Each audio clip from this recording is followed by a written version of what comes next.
Hello friends, my name is Lalit Soni and you are watching Polity This Week by Drishti IAS. In this session, we'll be discussing certain topics which has been in news in the past week, and these topics are related to polity. We'll try to understand them. So let's start with the discussion, and we'll be discussing 5 topics today. So here you can see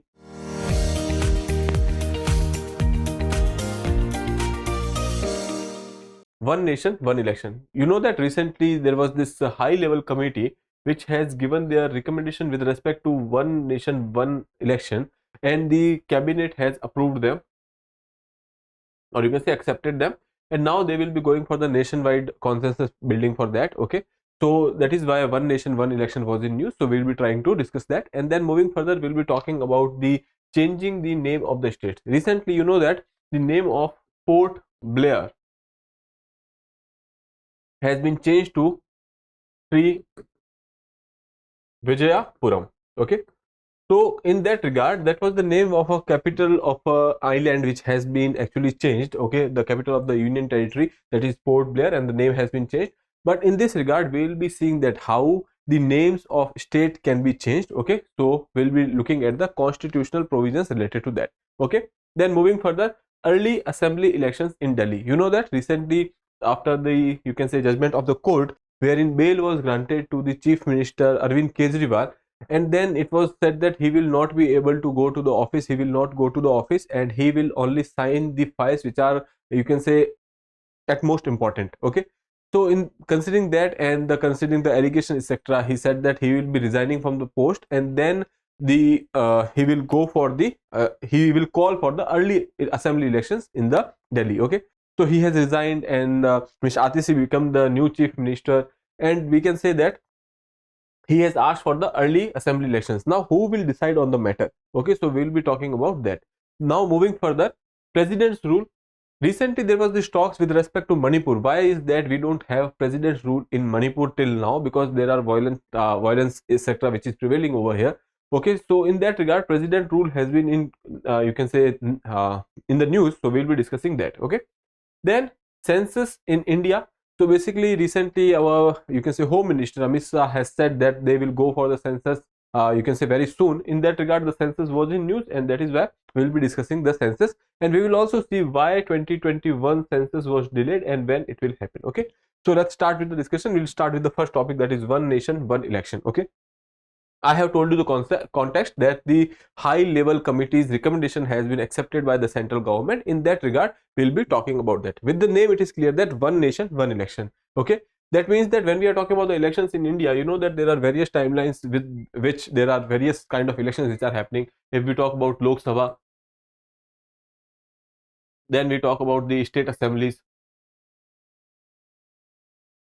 Okay, since we have 3-tier government, then there are panchayat elections,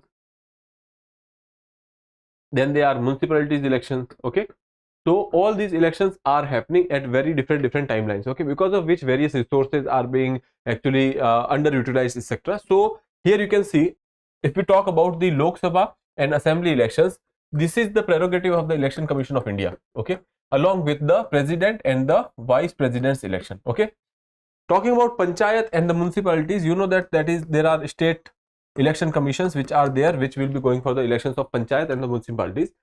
Now one nation, one election means that all these elections should be happening at the same time. Okay, let's say a person who is voting for the Lok Sabha member will also be voting for the MLA at the same time.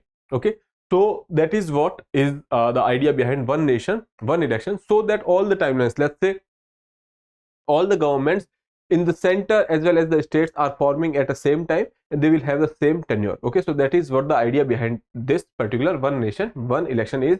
Even in this particular idea, the elections of the panchayat and municipalities are also included, you know, but with some difference, like you know, some 2 or 3 months of difference. The committee, high level committee, has recommended a gap of 100 days. Okay, anyways, let's talk about the, you can say, whatever committee has talked about. Okay, now committee has said that these elections will be held in various phases. In the first phase, center and the state elections will be held. Okay, and in the second phase, municipalities and the panchayat election will be held with a gap of, you can say, within 100 days. Okay, so that is there. Now moving further, you will be seeing that the constitution amendment. Now when we are talking about election, you know that election is a federal feature. Election is a federal feature, okay, and when we look at the election, you know that there are various changes which has to be done. Now we are saying that we are going for the one nation and one election, all the election at the same time. Then what will happen to all those governments which has been formed later? Let's say in 2024 there was this general elections, okay, and now in 2025 January around we will be having elections in Maharashtra, okay. Now there is a gap of 1 year, so the Maharashtra government's term will end 1 year later, okay, and central government's term will end 1 year earlier. So in that case, how will you try to synchronize? So basically what we are doing here is we are tweaking the tenure of this government. We have to change the tenure of this government. We have to go for the constitutional amendments, okay, so that we can extend the tenure of particular government for a particular time, and we can enlarge or shorten the tenure of particular government so that we can sync the elections, okay. So here there are certain constitution amendment which has been recommended by the high level committee, okay. Nearly 18 constitutional amendment has been recommended, okay.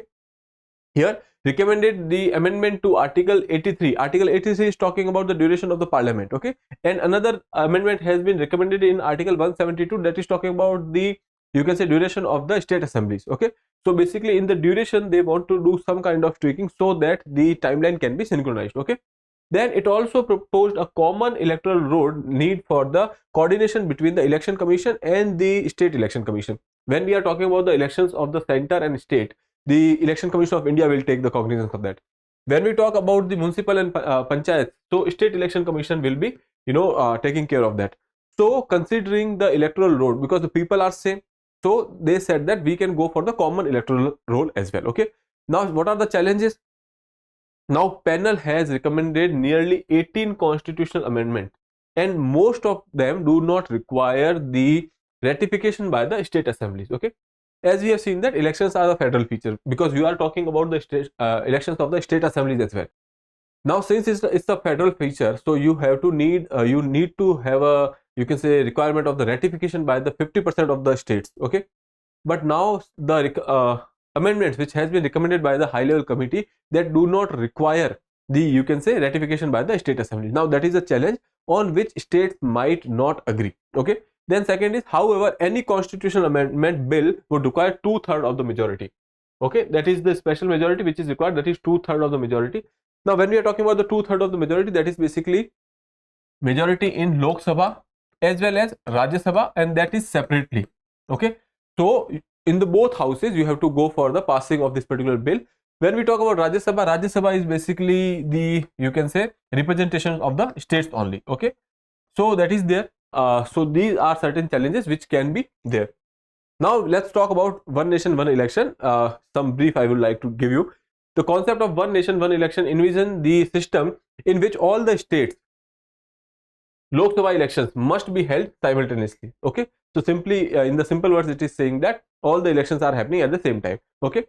This will entail the restructuring of the Indian election cycle so that the election to the states and the center can coincide, okay. Voters will be voting for the member of Lok Sabha as well as the state assemblies on the same day, same time, or in any manner which, you can say, these committees or the, you can say, future course of action will decide, okay. Now objective is to synchronize the elections, okay. Now what will happen, that you have synchronized the election, and after that what happens is that in particular state, the state assembly dissolved, okay. For some reason there is this state assembly has to be dissolved. Then what will happen, let's say you have a tenure of 5 years. After 2 years of the government, they have actually gone for the dissolution of the state assembly, okay. So now what will happen, so after 2 years there will be fresh election, and that elections will be for the remaining period of time. Remaining period of time means that last for the 3 years that government will be there, and after 3 years again you will be having the elections, okay. So now that is the recommendation which has been made by the panel. It is written over here, okay. Moving further, if you talk about the background, what has happened in the past, are we going for the simultaneous election first time or not? So it is not the case. Earlier, when we got the independence and we have gone for the first election, that is 1951 to 52, okay. At that point of time, we have gone for the synchronized elections, okay. All the elections has happened at the same time, because obviously that was the first election which has happened, okay. Then after that, every 5 years we have election, 57, then we had 62, 67. All these elections, okay, they were actually synchronized elections. They had the sync with the state assemblies as well as the, you can say, central elections. But after 67, there was some assemblies which has been dissolved in 68, 1969, and because of which this timeline got non-sync, or they have got out of sync. Okay, and since then we have not witnessed the simultaneous elections. No doubt Election Commission of India has proposed the idea in 1983, but we could not go for it. Now the current government, since 2014, they are pitching the idea of one nation, one election. Okay, now we had this high level committee and they have come up with the recommendations. Now what are the advantages of one nation, one election? Right now what is happening is that we have elections. Let's say 2024 we had the general election, okay, general elections for the center or Lok Sabha. Then recently you are saying that in Jammu and Kashmir we are witnessing elections, then we will be witnessing elections in Haryana, then we will be witnessing elections in Maharashtra, then in Jharkhand. Okay, so this is the time of the elections, or you can see we are going through a continuous cycle of elections. So that is why the most of the prominent leaders are also involved with the elections. They are involved in the rallies, etc., etc. Because of which there is a less importance which is given to the governance. Now since there are one nation, one election, all the elections are happening at the same time, that means that you will be having more time to devote to the governance, and that is the job of the government. Okay, the job of the government is not only fight the election, the job is to provide for the better governance. Okay, so that is one advantage. Second is impact of the model code of conduct. With every election there will be model code of conduct. Now if there is a model code of conduct, you cannot go for the announcement of you can say new policies or any kind of policy which is impacting a large amount of section. Okay, so that is why the model code of conduct going for very frequent use of model code of conduct, that is not very you can say advantageous for the governance. Okay, so with one nation, one election, you will be having model code of conduct implemented only one time in 5 years. Okay, so that is one you can say advantage over here. Addressing the political corruption and the horse trading. You know that when elections are there, there is political corruption, there is money which has been you can say muscle power, money power which has been used. Then when we talk about the horse trading, you know that that is also there. Okay, Ayaram Gayaram politics is also, there was a time when there was this prominent feature of the politics. Okay, and then we have to come with the anti-defection laws, etc. Okay, now with less opportunity, because since in the 5 years only one time will be there, you are going for the elections, so we'll be addressing the political corruption as well. Then cost saving in the electoral infrastructure. Now cost saving, because if you are going for the election every 2 or 3 months or every 1 year, okay, so that means that you are incurring that particular cost again and again. You have to go for the redeployment of forces, etc. Okay, so that will also be saved. Okay, citizens convenience. Citizen can only vote one time and then they can wait for the 5 years and they can review the working of the government. Okay, then optimizing law enforcement resources, because you know that when the elections are there, forces are deployed for the law and order, etc.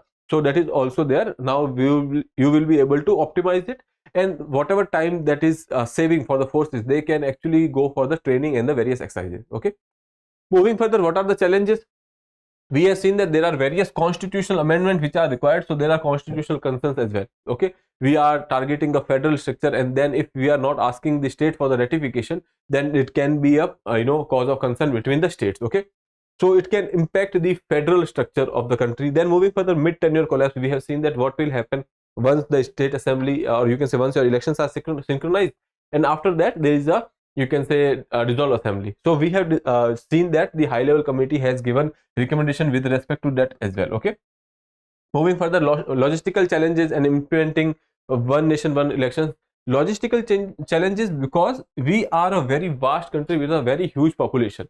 Now conducting elections for all of them at the one time, that will be a tremendous task. Okay, so can we have the ability to do that, or you can say logistical challenges will be there. Okay, so cost implications will be there, economic consideration, and the infrastructure related challenges. Okay, the manpower, the, you can say, machinery, the kind of EVM which we will require. Okay, VVPATs, all these things, do we have that kind of logistical capabilities? So that is some challenges with respect to one nation, one election. Okay, Now that is all about one nation, one election. Now we can move further to the next one, that is changing the name of the states. You know that there has been this, you can say, various cities which has changed their name.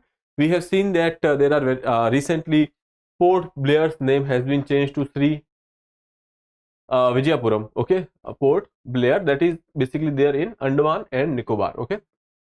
Now what is the procedure of such changes in the name? Okay, but here we'll be talking about the changing the name of the states. Why? Because mostly they will ask you about, this is the news, they can ask you about the news processes, they can ask you with respect to the big changes. Okay, so one big change is the changing the name of the states. Okay, now in this case, in the Port Blair's case, what has happened is that the central government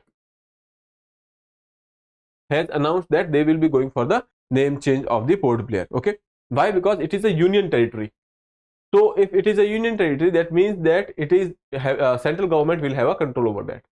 Okay, so obviously central government has done that. Now in case of states, what will happen? Okay, let's see.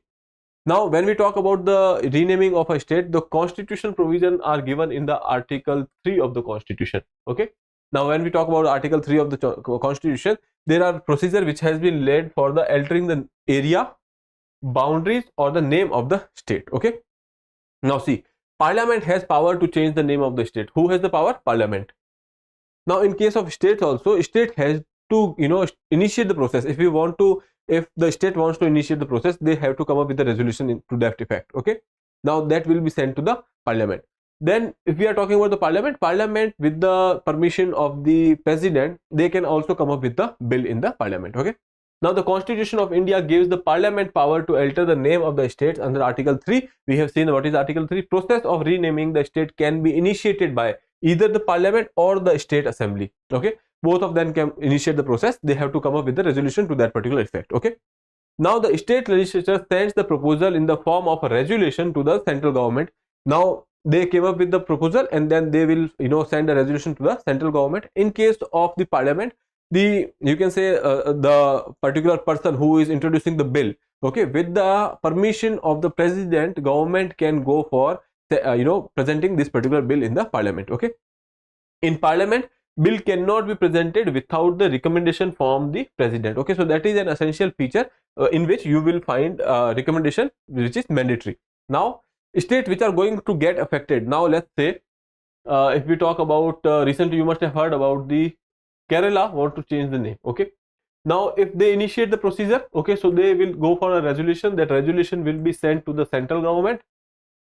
Okay, and now central government, if they want to do it, then they will take the recommendation of the President, and then with the recommendation they will send a bill in the Parliament. Okay, they will table a bill in Parliament. Okay, and Parliament will go for the passing of the law. If Parliament passes the law, then there will be the presidential assent, and then that will become an act. That means the name will be changed. Okay, so that is the procedure which has to be followed. Okay, so here you can see in this particular regard, when there is this resolution which has been initiated by the Kerala itself. Now when we talk about the Parliament, if Parliament is coming up with such thing, okay, so this process is starting from somewhere over here. They have taken the recommendation, and in the Parliament they have tabled the bill. Now that bill, or you can say that, will be sent to the state government as well for the consideration. Now whatever opinion state government gives, in a particular stipulated period of time, President will mention that particular time, and in that particular time they have actually gone for any kind of change or any kind of opinion with respect to that, or any kind of suggestion with respect to that. Now it is up to the central government to accept it or reject it. Now if let's see that you did not give any kind of opinion in the stipulated time, that means that they are not having any problem with that. Okay, so these are the certain things which are given in the process when we are talking about the changing the name. Okay, now here you can see the state legislature may present its view on the bill within the prescribed period of time. The time will be prescribed by the President, and the view or the suggestion of the state legislature are not binding. Their views are not binding. Now if Parliament wants, it can dismiss the opinion of the state legislature after receiving the suggestion of the state assembly, or after the expiration of the limited period which has been given to them.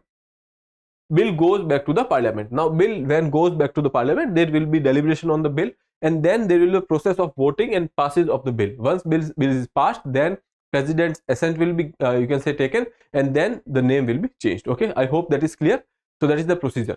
Now we can move further to the next one, early assembly elections in Delhi. Okay, so I have told you the context, so I will not be repeating that, but know that the former CM of Delhi, Arvind Kejriwal, has actually demanded for the early assembly elections. Okay, now when we talk about generally the elections, you know that Election Commission of India is taking care of the early elections as well. Okay, but what is the timeline when we talk about assembly which has been dissolved? Okay, when state assembly, if it is dissolved, in that case you will see that in within 6 months you have to go for the elections. That is a mandate which is there with respect to ECI, and they have to go for the new elections within 6 months. Now when we are talking about the Delhi has a special case. Okay, now this assembly being dissolved, that means that the CM will actually advise the governor of the state. Okay, CM will advise the governor of the state, which is a binding advice, and then governor has to go for the you can say dissolution of the assembly. Now in case of Delhi, that is not the case. In case of Delhi, if CM advice to the lieutenant governor with respect to you can say dissolution of the assembly, now it is prerogative of the lieutenant governor to decide on that matter. Okay, now this advice is not binding. Why? Because Delhi is governed by another law which is there for the administration of Delhi. Okay, why? Because it is a capital city. Okay, now other than that, if we talk about Delhi is a union territory, so we have an administrator over there in the form of lieutenant governor. Okay, so there are certain procedures which are different with respect to Delhi. Now in this case, when CM has asked for the early elections, so who will decide? Obviously that will be decided by the Election Commission. Election Commission of India will decide. Now since there is no dissolution of assembly, so there is no mandate for Election Commission that they have to go for the you can say elections. Okay, now moving further, here you can see Election Commission of India, Article 324 grants the Election Commission of India the authority to supervise, direct and the control election in our country. Okay, with respect to the MPs, Lok Sabha, MLAs, that is legislative assemblies of the state, president and vice president. Okay, these are the 4 areas where Election Commission of India has the you can say authority to supervise, direct and control the elections. Okay, now constitutional mandate, if we talk about, so ECI ensure elections are completed before the assembly's 5 years term ended. Okay, so in normal course of action, if the assembly is there for the 5 years, okay, so they will make sure that before the term ends they have the elections and they have the newly prepared you can say membership ready for that. Okay, so that means that before the tenure is ending you have to go for the elections. Okay, now Representation of the People Act, if we talk about, so section 15 clause 2 is saying that elections cannot be held more than 6 months before the assembly's term end unless the assembly is dissolved earlier. Okay, so that means that here they are saying that within 5 years, or you can say before ending the term, okay, you have to go for the elections, but that election will not be you can say earlier than the 6 months. Okay, so let's say after 4.5 years only you can go for the new elections. Okay, in case of assembly which has been dissolved, then within 6 months you have to go for the elections. That is given over here. Similar provision applies for the Lok Sabha elections and setting timelines for the announcing the election schedule. That is within the you can say that is with respect to the prerogative of the Election Commission that they will decide. And here if the assembly is dissolved, then you have to go for the elections within 6 months. So it is clear that in case the term is full, that is 5 years, then you have this you can say you have to go for the elections before the term is completing and not before 6 months of that. Second thing is when you are talking about the dissolution of the assembly, okay, before the time stipulated time period, if they dissolve the assembly, in that case within 6 months you have to go for the elections. Okay, now moving further, dissolution of the assembly, how will it happen? Okay, so the governor upon the recommendation from the council of ministers may dissolve the legislative assembly before its time. Okay, now again when we are talking about the council of ministers, that means that CM along with its council of ministers will recommend the governor to go for the you can say dissolution of the assembly. Okay, now if we talk about the article 356, now if you do not have the, let's say, if there is a situation when assembly is not been dissolved, okay, now, but the thing is, there is a situation of hung assembly, and you are not getting the new CM, okay, or in case you have dissolved the assembly, so either you can go for the caretaker government, or if there is no caretaker government, that means that you can go for the president's rule till the elections are there, okay. So article 356, imposition of president's rule if the government cannot function, leading to a possible early elections, okay. So in that case, if the assembly has dissolved, okay, and then there is no caretaker government, and you can say within 6 months you have to go for the elections, so for that particular 6 months you can go for the imposition of the president's rule, okay. Now Delhi specific provision, if we talk about, that is normal course of action, okay. In Delhi, if we see, so this particular provision will not work, okay. So section 6, clause 2, subclause B, the lieutenant governor may dissolve the Delhi assembly but requires approval from the center. Now he requires approval from the center, okay, and if approval is not there, that means that he will not go for the resolution, despite if there is a, you can say, recommendation made by the CM or the Council of Ministers. Now article 239 AA clause 4, that limits the power of the Delhi government with certain key decisions like resolution requiring the LG's assent, okay. So that is the, you can say, particular area from where this particular you can say clause which is there in the section 6, that is getting the authority from, okay. Now moving further, caretaker government, as we have seen that if CM is resigning, a caretaker government usually led by the outgoing CM or the new interim appointee may manage the state until the elections are held, okay. Now elections timeline, which we have already discussed, that article section 151A of the Representation of the People's Act mandates election within the 6 months of the assembly, which we have already seen, okay. Availability of the security personnel, now these are certain things on which the date of election will you can say matter. Here you can see availability of the security personnel, festivals, weather conditions, all these things will decide the date of the election. Now preparation of the electoral rolls as per the, you can say, ECI's guidelines, that will happen, okay. So that is about the early elections, or what will happen in the case of assemblies being dissolved, what will happen in the case of Delhi, all these things we have discussed, okay. Now moving further to the next one, that is president's rule. Recently there has been talks with respect to the Manipur that there are violences which are going on for more than a year now, and still we are not going for the president's rule. Why is that, okay. So in this we will be seeing what are the provisions, etc. When we talk about India, India is a union of state, okay. Article 1, if we talk about, that says that India, that is a union of state, okay. No doubt we are a union, that is one thing, but there are states, and in spirit if we see, we have a federal setup, okay. So that is a unique you can say feature of Indian constitution, that we have both union as well as the you can say federal features, okay. But in spirit if we see, we are having a federal setup because we have the states. Only difference is that states do not have power to secede, okay.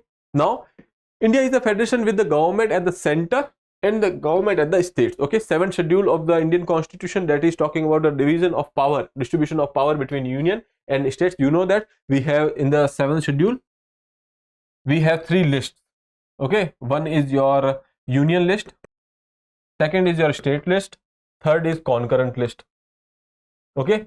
Union list, only central government has power to make law. In the state list, state has power to make law. And when we are talking about the concurrent list, both center and the state will make the law, can make the law, and in case of any kind of ambiguity, you can say center's law will prevail until unless state gets the presidential assent, okay. So that is there. Under this scheme, it is domain of the of the state government to maintain law and order, okay. Now in Manipur situation, we are seeing that it is a situation of law and order, and that is why state should make sure that how it can be controlled, okay.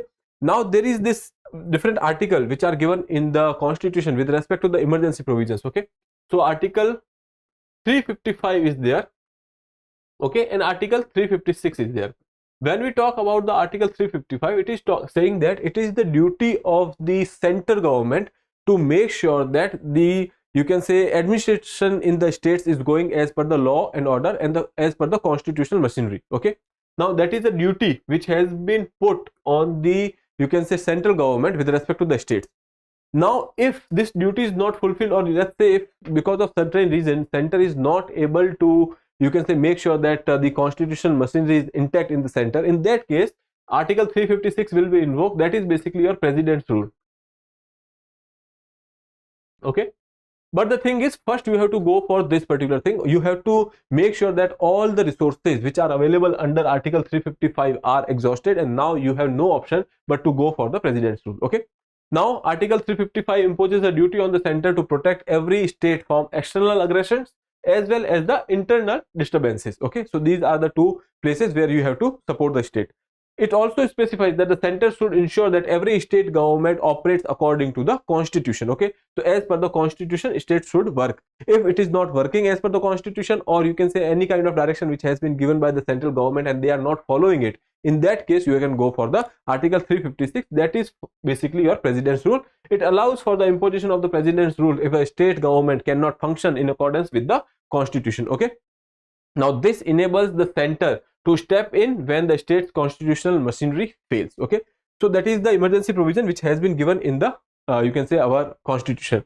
Now what are B.R. Ambedkar's views? So here he has explained that the purpose of Article 355 is keeping basically keeping in the mind the character of the India's polity, that is federal structure of the polity. Okay, so he has said that if the center is to interfere in the state's administration, okay, under Article 356, it must be or by under some obligation that center is doing their duty. And how will you get that particular feeling? Because that is given under the Article 355 that this is your duty to make sure that you can say administration works fine in the state. Okay, so it is not a power which has been you can say given to the center, it is a duty which has been imposed on the center. Okay, now Dr. B.R. Ambedkar also wished that the Article 355 and 356 would remain a dead letter. He thought that it will never be used, but unfortunately it has been used various times, it has been misused various times. Okay, now coming to the court's opinion, if we talk about, so in S.R. Bommai, or when we are talking about the Naga People's Movement of Human Rights versus Union of India, Sarbanand Sonowal versus Union of India, H.S. Jain versus Union of India, in all those cases, it was the court has maintained one position, that is that here you can say Supreme Court restricted the misuse of the Article 355, that misuse should not be done. Second is Article 356 can only be imposed when there is a breakdown of the constitutional machinery and not just the law and order issue. When it is a law and order issue, then power is with the state. State can take action with respect to that. Only if the constitutional machinery is you can say broken in that particular state, then only you can go for the president's rule. Okay, now it is subjected to judicial review. Now these three things were said in the S.R. Bommai judgment. Then when we are talking about the other judgments here, so here you can say the scope of Article 355 was broadened. Okay, the scope of the duty which has been imposed on the central government, that scope has been broadened. Okay, here you can say allows for all actions available under the statutory and the constitutional provisions to ensure that the protection of the states and adherence to the constitutional governance. So basically they are saying that every possible solution which is there under Article 355, you have to first go for that, and then you can go for the president's rule if all those does not work. Okay, so here you can say court has clarified and limited the application of Article 356 while expanding the interpretation of Article 355, strengthening the constitutional protection to the states. Okay, now this is about the court's opinion. Now there are various committees which are there which has gone for the recommendations. So you must have heard about the Sarkaria Commission. When we talk about the center state relations, okay, most of the time you have heard about the Sarkaria Commission and Punchi Commission. So in this regard also they have said something. Okay, so National Commission to review the working of the Constitution and the Punchi Commission in 2010. So they have said that Article 355 not only obligates the union government to protect the state, but also grants its authority to take necessary action. Okay, so that is, the obligation is there, but in case of necessity you can go for the necessary authority, or you can say you have the authority to go for the taking necessary steps. Now imposition of the president's rule under Article 356 should not only occur as a last resort in cases of the extreme gravity and urgency. So basically they are saying that president's rule can be imposed only when there is this extreme you can say emergency, or you can say there is this extreme necessity. Okay, it should not be a rule, it should be an exception. Okay, so I hope that is clear. With that, this when we are talking about the Manipur, you can say that Manipur government is trying to go for the dialogue and diplomacy over there, and that is why till now president rule has not been imposed. Okay, so that is the opinion of scholars. Okay, moving further to the next one, that is the Census of India. We are talking about this particular thing because recently Amit Shah has said that they will be going for the census very soon, and they have also mentioned that since we have actually missed the 2021, okay, you know that since 1881 we are going for the decadal census, okay, and in 2021 we could not go for it because of the COVID, and that is why it was postponed, and now they will be going for this particular census. Okay, now here you can see census in India. If we talk about, so population census is the total process of collecting, compiling, analyzing, disseminating the demographic, economic and the social data pertaining to a specific period of time of all persons who are basically living in a country. Okay, so basically here what we are saying that you are collecting the data, compiling, analyzing the data, and on the basis of which you are giving certain kind of information. Now that information can be your literacy rates, your death rates, you can say birth rates, you can say replacement rate, all these things can be there with respect to that particular demographic data. Okay, now it also provides the trends in the population. Okay, Indian census is one of the largest administrative exercise undertaken in the world because obviously we are having one of the largest population as well. Okay, now confidentiality of the information in this process, when whatever information these you can say authority is taking, that information cannot be given to anyone. Okay, even the court of law cannot ask you for this information. Only trends, only the analysis part of the, you can say, data analysis it can be done, and after that you can say trends will be given, numbers will be given, but the particular personal information cannot be given as per the, you can say, we have this Census Act 1948.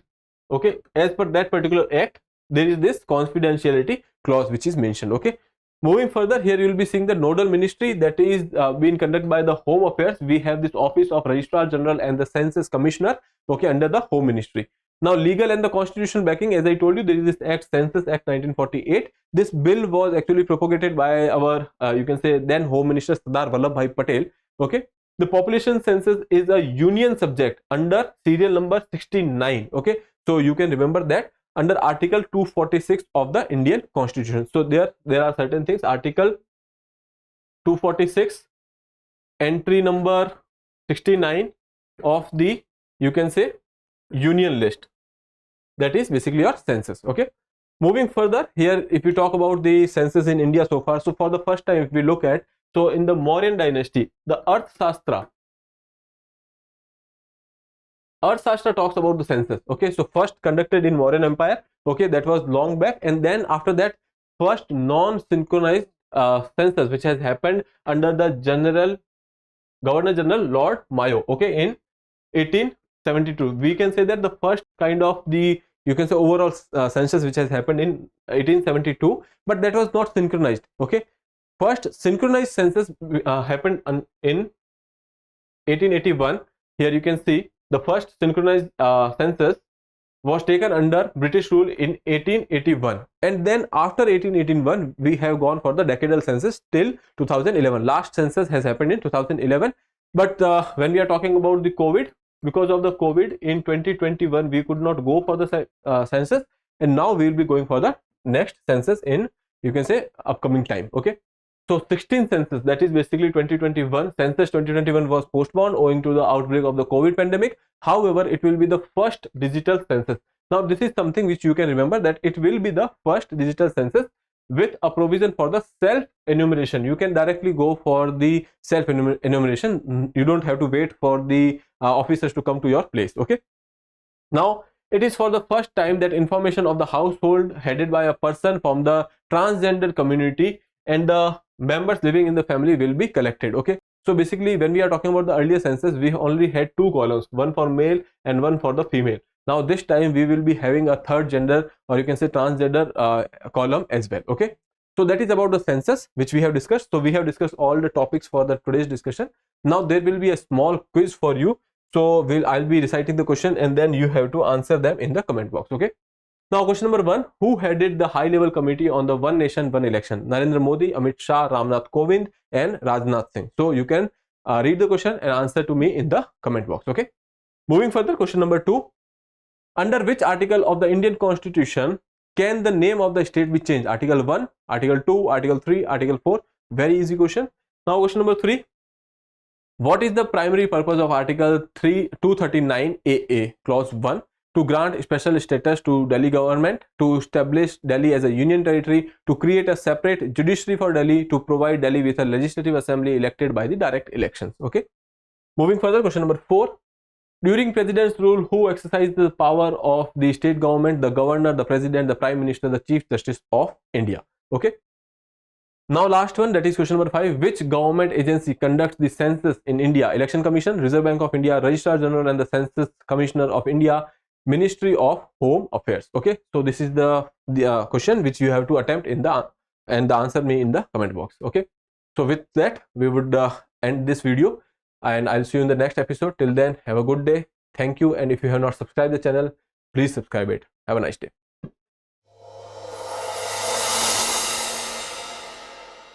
For more informative content, like, share and subscribe, and do not forget to press the bell icon to get the notifications.